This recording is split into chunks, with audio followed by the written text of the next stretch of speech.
Ассалаумағалейкум достар. Біздің YouTube каналдың тұрақты көрермендері, сіздерге көп рахмет. Және де жаңадан кіріп қосылып жатқан көрермендер болса, сіздерге де рахмет. Әдеттегідей подкастқа қонақ шақырып, сұхбат өткізіп жатқан жоқпын. Өзім жалғыз сөйлеп отырмын. Себебі, жалпы подкаст түсірердің алдында мен өзім видео обращение жіберген едім. Өзіміздің жалпы айналысып бастаған кәсіптің сол бастамасынан аяққа тұрғанға дейін, онан кейінгі барлық процестерін көрсетіп айтып отыратын боламыз дегенбіз. Сол уәде етілген ауыздан шыққан сөз істелу керек.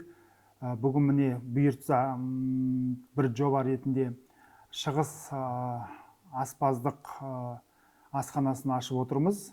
Ашқанда соның бүгінгі бисмилля деп бірінші қадамын жасап отырмыз. Бір аптадан кейін официальный открытиясы болады. Пока шынын айтсам, атауын әлі ойлап тапқан жоқпыз. Егер бір жақсы атау болып жатса, жақсы идея болып жатса, аста комментарияға жазып кетсеңіздер болады. Жалпы негізі ол атауға өйтіп қатты көңіл бөліп отырған себебіміз, бұны біз ары қарай бір үлкен дәрежеге көтеріп, франшизаға айналдырмақ ойымыз бар. Негізгі тағамдар сол, жаңа айтып кеткендей, шығыс тағамы, палау, мант, шашлык, жаңа кебаб, қуырдақ деген сияқты негізі шығыс тағамдарына акцент қойып отырмыз. Бүгін бірінші рет болып өзім жаңағыдай шеф-поварымыз бар, жанымызда Мақсат деген ініміз бар.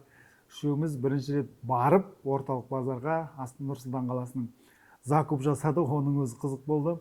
Енді шынымды айтсам, бұл асхана саласында мүлдем тәжірибем болмағандықтан мен үшін бүгін бір сол тәжірибенің алғашқы қадамы қызықты болды. Қазір асханада шеф-поварымыз бізге арнап палау жасап жатыр. Нағыз өзбек палауы дейді. Қазір бұйыртса бір 2 сағат көлемінде палау да піседі, палаудың дәмін көреміз. Кухняға әншейін киіммен кіре беремін, өйткені біз официально ашылған жоқпыз. Біз өзіміз үшін қазір палау дайындап жатырмыз. Сол себепті және халат жоқ, басымда бас киім жоқ. Сіздерге бір кухняны көрсетіп шықсам. Кеттік. Аспаздық бөлме. Жалпы бұл жерде ас дайындалатын болады.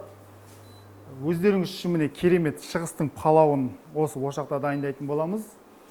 Мына жерде міне шашлык дайындалады. Бұл біздің бас аспазшы Бакридин мырза. Бүгін бізде қонақта анам, әрине жаңағыдай баласының қуанышына келіп бөлісіп, бізге батасын беріп жатыр, қарындасым. Өзіміз ғана бүгін осы кухнямыз. Осы жерде сіздер үшін тағам, сіздер үшін ас дайындайтын боламыз. Келіңіздер, біздің тағамнан дәм татыңыздар.